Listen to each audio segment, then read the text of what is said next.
오늘은 복 있는 사람 시리즈 네 번째 시간으로 의로운 분을 찾는 복이라는 제목으로 말씀을 전하도록 하겠습니다. 저는 성장 소설 읽는 것을 좋아합니다. 성장기를 다루고 있는 내용들을 볼 때 재미가 있습니다. 주인공들은 불안한 모습이 대부분입니다. 남들이 볼 때 안쓰럽거나 이상하게 여길 만한 모습들이 많습니다. 최근에 읽은 소설 중에는 호밀밭의 파수꾼을 보았는데요. 20대에도 한번 봤던 책입니다. 그때는 소설의 주인공을 보며 뭐 이런 놈이 다 있어 이런 생각을 하고 책을 덮었습니다. 그런데 최근에 읽으며 꼭 저의 청소년 시절, 청년 때를 보는 것 같아서 공감이 많이 되었는데요. 알고 보니 이 책은 저자의 자신의 이야기를 풀어 쓴 글이라는 말을 들었습니다. 자신의 인생을 자리 잡아가며 겪는 내면의 갈등이 모두에게 있습니다. 책의 제목이 호밀밭이 나오는데요. 이 호밀밭의 뜻이 순수한 아이들의 세계라는 이상향을 향하는 것이라고 합니다. 이 책과 많은 성장 소설들이 어른들에게도 읽히는 이유가 이렇게 이상을 추구하는 모습 때문이 아닐까 생각해 보게 되는데요. 여러분은 어떠신지요? 꿈꾸는 이상적인 모습이 있으신지요? 아니면 현실의 산전수전을 다 겪어서 꿈은 허황된 것이라고 여기시는지요? 대부분의 사람들은 자신의 앞날이 불행하기보다는 행복하기를 바랄 것입니다. 그래서 우리는 꿈을 꿀 수밖에 없을 것입니다. 아직 하나님을 잘 알지 못하고 믿지 않는 분들도 갈망이 크다는 것을 보게 되는데요. 최근 우리 사회는 축소지향 사회로 가고 있습니다. 이런 환경 속에서도 사람들은 작지만 확실한 행복을 찾습니다. 사람들은 확실한 것이 무엇인지는 모르지만 정말 확실한 것이 있으면 행복할 수 있을 것 같다고 믿습니다. 그리고 하나님을 믿게 되신 분들도 마찬가지이지요. 인생의 해답이 되시는 예수 그리스도를 만났습니다. 그런데요, 믿는 분들은 더 갈망이 크다라는 것을 보게 됩니다. 더 예수님을 알고 싶어 하고 더 은혜의 세계를 경험하고 싶어 합니다.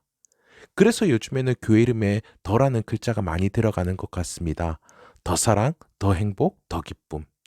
이렇게 갈망하는 우리들의 모습이 오늘의 말씀 안에서 방향을 잘 잡고 격려를 받는 이 시간이 되기를 소망합니다. 먼저 잘못된 갈망이 어떤 것인지 한번 확인해 볼 필요가 있습니다. 이렇게 하면 참된 갈망이 조금 더 선명해지실 겁니다. 말씀은 의에 줄이고 목마른 자는 복이 있나니 라고 하셨습니다. 그런데 사람들에게서 복에 줄이고 목말라 하는 모습을 볼 수 있습니다. 추구해야 할 대상이 바뀐 것이죠. 의 대신에 복을 찾고 구합니다. 김기현 목사님의 내 안에 야곱 DNA라는 책이 있는데요. 그분이 이렇게 적습니다. 영혼의 DNA가 있다면 그리고 그 구조를 분석할 수 있다면 내 영혼의 DNA는 야곱의 것과 같을 것이다.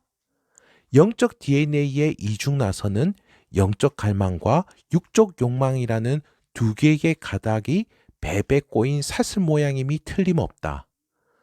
복에 줄이고 목말라 하는 모습이 우리 영혼 깊숙이 뿌리 박혀 있는 것이죠. 그래서 의를 구하지 않고 복을 구합니다. 그러나 복에 줄이고 목말라 하는 결과가 어떨까요? 야곱이 인생 말년 아들 요셉이 총리로 있는 애굽의 고산 땅에 들어와서 살게 되죠. 그때 애굽의 바로 왕이 야곱의 나이를 물어봅니다. 야곱이 이렇게 대답하는데요. 창세기 47장 9절의 말씀입니다. 야곱이 바로에게 이르되 아뢰되 내 나그네의 길의 세월이 130년이니이다. 내 나이가 얼마 못되니 우리 조상의 나그네 길의 연조에 미치지 못하나 험악한 세월을 보내었나이다 하고 130년을 험악한 세월을 보냈음을 고백합니다. 형의 장자권이 부러워서 삼촌의 재산이 부러워서 평생 복을 추구하며 산 사람의 모습입니다. 야곱의 이 고백을 들으며 어떤 생각이 드시는지요? 한평생 복을 구하며 복을 추구한 사람의 고백이 이와 같다면 우리는 이전까지 무엇을 추구하며 살아왔는지 또 앞으로 무엇을 추구하며 살아갈 것인지 돌아볼 필요가 있을 것입니다. 또 다른 잘못된 방향에는 이런 모습이 있습니다. 주님은 의에 줄이고 목마른 자는 복이 있나니 하셨습니다. 하지만 사람들은 여기서 줄이고 목마른 것을 빼버리는 경향이 있습니다. 줄이고 목마른 것에 대해 자존심을 상해하지요. 그래서 그냥 의로운 자는 복이 있는 것으로 생각합니다. 정말 의로운 자가 복이 있을까요? 베트남 전쟁 당시 타이라는 시인이 자신의 나라를 위해서 했던 이야기가 있는데요. 두 어부가 배를 타고 강을 건너고 있었습니다. 당시는 전쟁의 상황이라 늘 조심해야 하는 상황이었습니다. 배를 타고 가는데 건너편에서도 배가 다가오는 거죠. 한 어부는 그 배가 적군의 배라고 주장했습니다. 그런데 다른 한 어부는 그 배가 아군의 배라고 목소리를 높였습니다. 서로 자신이 옳다며 다툼이 시작되었는데요. 그렇게 싸우느라 건너편 배가 온지도 몰랐는데 두 배가 부딪히고 어부들은 강에 빠졌습니다. 그런데 알고 보니 그 배는 아무도 타지 않은 빈배였습니다. 이 어부들의 적은 누구일까요? 빈배가 아니었습니다. 그들의 옳다는 주장이었습니다. 옳은지 그른지 알 수도 없으면서 옳다고 주장한 것이 그들의 적수가 되었지요. 자신이 옳다고 주장하는 이들 때문에 베트남은 결국 16년이라는 길고 긴 전쟁을 하게 되었습니다. 그 누구도 옳은 사람은 없습니다. 의로운 사람은 없습니다. 그러니 의로운 사람이 복이 있다는 그 말이 성립할 수가 없는 것이죠. 오늘 말씀 그대로가 복입니다. 예수님 앞에서 의에 줄이고 목마른 것이 복입니다. 여기서 의라는 단어의 뜻이 궁금한데요.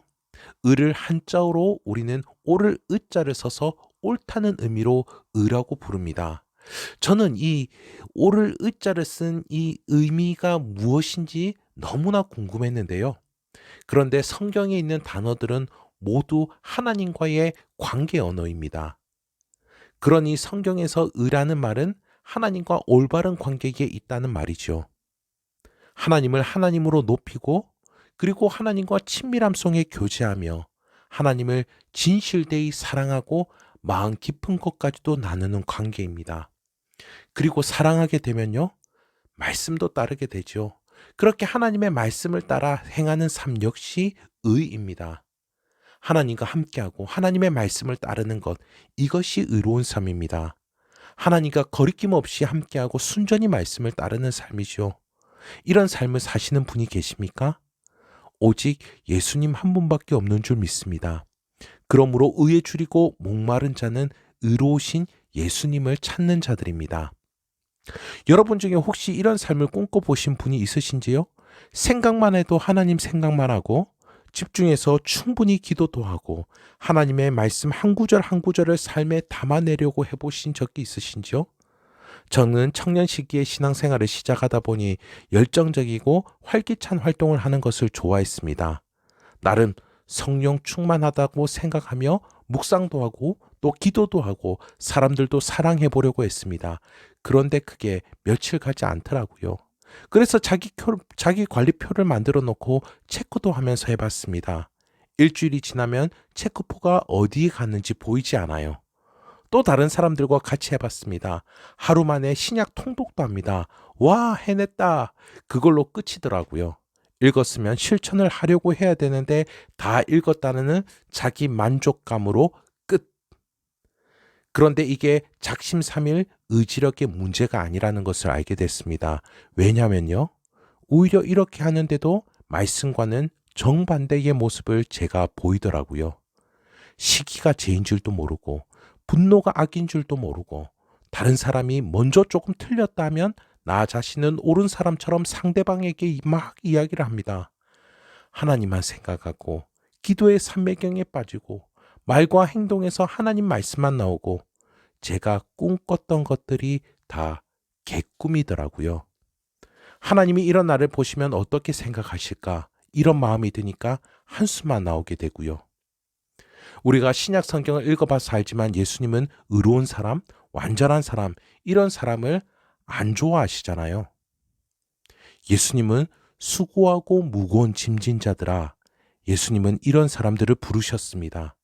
인생을 올바르게 살지 못하는 사람들, 하나님과 올바른 관계를 맺지 못하는 사람들, 그래서 삶이 버겁고 지친 사람들, 이런 사람들을 부르셨죠.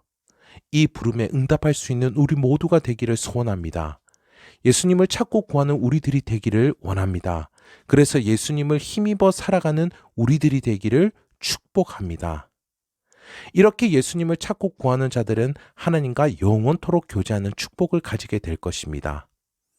말씀에서는 의에 줄이고 목마른 자들이 배부를 것이라 하시죠. 이는 구약을 배경으로 표현한 것입니다. 광야 시절 먹을 것과 마실 것에 불평불만하던 이스라엘 백성들, 그들이 만나와 메추라기로 하나님의 역사를 경험했지요. 그들이 그것으로 배가 부를 수가 있었습니다. 그런데요, 사복음서 모두에 나오는 에피소드가 있는데요. 오병이어 사건입니다. 제자들과 수많은 무리들이 들판에서 예수님을 따르고 있었습니다. 그리고 잘 아시는 것처럼 예수님께서 어린아이 도시락으로 그들을 다 먹이시는 놀라운 표적을 보여주시는데요. 표적은 놀라운 사건 자체가 중요한 게 아니고 그 사건이 가리키는 의미가 중요합니다. 이스라엘 조상들이 광야에서 하나님께서 주시는 만나를 먹었습니다.